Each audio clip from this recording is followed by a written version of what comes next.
केतकी दक्ष प्रजापति की पुत्री थी। अपनी सुंदरता व सदाचार के कारण वह तीनों लोकों में प्रसिद्ध और प्रशंसनीय थी। दक्ष ने उसका विवाह करना चाहा तो वह बोली, मैं तीनों लोकों में किसी पुरुष को अपने योग्य नहीं पाती, इसलिए मैंने निर्णय किया है कि मैं भगवान शिव की छत्र छाया में हिमालय पर रहूं।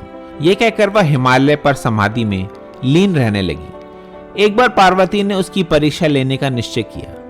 वह एक गाय का रूप बनाकर समाधि में लीन केतकी के निकट पहुंची और जोर जोर से रंभाने लगी। इससे उसकी तपस्या में विघ्न उत्पन्न हो गया और उसने क्रोधित होकर गाय को बुरा भला कहना शुरू कर दिया। तब पार्वती अपने वास्तविक स्वरूप में आ गई और केतकी को शाप देते हुए बोली, तू पृथ्वी पर 5 पतियों की पत्नी बनेगी, क्योंकि तुझे तीनों लोकों में कोई पुरुष अपने योग्य नहीं लगता। केतकी भयभीत होकर पार्वती के चरणों में गिर पड़ी और क्षमा मांगने लगी। उसकी करुण प्रार्थना सुनकर पार्वती बोली, मेरा शाप तो अटल है, किंतु वह शाप भी तुम्हारे लिए वरदान हो जाएगा। उस रूप में भी तुम्हारा यश तीनों लोकों में फैलेगा। 5 पतियों की पत्नी के बाद भी तेरा पतिव्रत धर्म अखंड रहेगा। ये कहकर पार्वती वहां से चली गई। केतकी गंगा के तट पर बैठकर रोने लगी। उसके आंसू स्वर्ण कमल में परिवर्तित होकर गंगा जल में बहने लगे। इन स्वर्ण कमलों पर इंद्र की दृष्टि पड़ गई। उन्होंने वे स्वर्ण कमल इंद्रानी को भेंट में दे दिए। तब इंद्रानी बोली, भगवान, ये स्वर्ण कमल बड़े ही दुर्लभ हैं। ये तो इंद्रलोक के सरोवर में खिलने चाहिए। आप पता लगाए कि ये कहां से आ रहे हैं।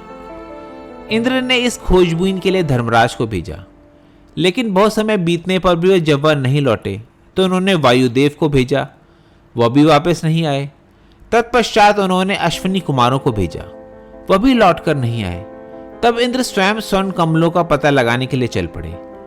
कुछ दूर चलने पर उन्होंने केतकी को गंगा के तट पर बैठे देखा। वे उसकी सुंदरता पर मोहित हो गए और उससे परिचय पूछा। केतकी बोली, मैं दक्ष प्रजापति की पुत्री केतकी हूं और यहाँ तपस्या करने के लिए आई हूं। इंद्र बोले, सुंदरी, तपस्या करना ऋषि मुनियों और वनवासियों का काम है। तुम्हारी ये सुंदर देह तप की अग्नि में जलने के लिए नहीं है। इसके लिए तो स्वर्ग के भोग प्रतीक्षा कर रहे हैं। इसलिए तुम मुझसे विवाह करके स्वर्ग चलो।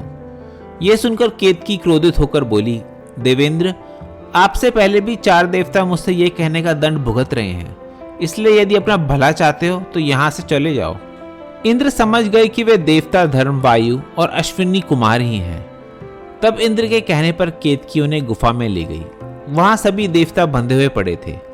उनकी दुर्दशा देखकर इंद्र गुस्से में बोले, दक्ष कन्या, तुम स्वयं को तपस्विनी कहती हो, किंतु तुम्हारा हृदय तो राक्षसों की भांति कठोर है। इन्हें बंदी बनाने का परिणाम जानती हो तुम?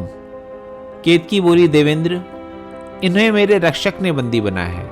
आप उनके भी दर्शन कर लें। गुफा के अंदर एक जटाधारी तपस्या में लीन थे। केतकी ने उन्हें प्रणाम किया, लेकिन इंद्र शक्ति के अहंकार में उन्हें बुरा भला कहने लगे। तभी वे अपने वास्तविक रूप में प्रकट हो गए। वे कोई और नहीं, भगवान शिव थे। उन्हें देख इंद्र भय से कांपने लगे। शिवजी क्रोधित होकर बोले, इंद्र, ये इंद्रलोक की कोई अप्सरा नहीं, मेरी पुत्री के समान है। तुमने इसका अपमान किया है, तुम्हें इसका दंड भोगना होगा। तुम 5 देव पृथ्वी पर मनुष्य रूप में जन्म लोगे। भगवान शिव का रौद्र रूप देखकर इंद्र भयभीत हो गए और अपने अपराध के लिए उनसे क्षमा मांगने लगे।